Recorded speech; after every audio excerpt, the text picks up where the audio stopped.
বিসমিল্লাহির রহমানির রহিম।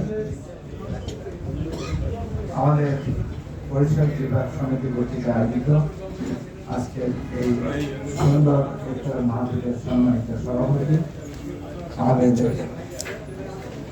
ইকবাল সাহেব, উপস্থিত আছেন ছোট ভাই আলাল জাহান সহ স্টেজে উপস্থিত নেতৃবৃন্দ, উপস্থিত ভাই বোনেরা, আসসালামু আলাইকুম।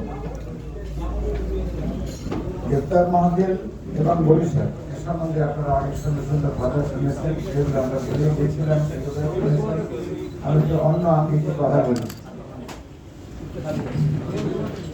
আপনি বসেন, আপনি বসেন, ওটা রেখে দেন, আপনি বসেন। আমি আপনাদের একটু ঐতিহাসিক কথা বলি। 1947 সনে যখন ইন্ডিয়া পার্টিশন হলো,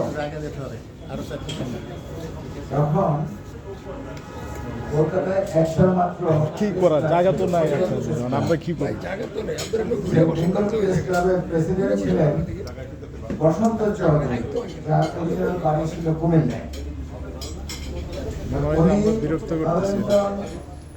ভারতের প্রধানমন্ত্রী জওহরলাল নেহরুর সঙ্গে কথা বলার জন্য একটা অ্যাপয়েন্টমেন্ট নিলেন এবং কলকাতা থেকে দিল্লি গেলেন এবং গিয়ে ওনার সঙ্গে উনি আলাপ করলেন। এবং আলাপের একটা অংশ আমি আপনাদেরকে বলতে চাচ্ছি যে উনি বললেন যে ওয়েস্ট পাকিস্তান থেকে যেসব হিন্দুরা এবং শিখরা রিফিউজি হিসাবে চলে আসে, তাদেরকে বর্ডার এলাকায় আর্মি দ্বারা তাদেরকে রিসিভ করানো হয়, তাদের খাওয়া, জামা কাপড়, ওষুধপত্র বা কোথায় ফাইনালি সেটেল হবে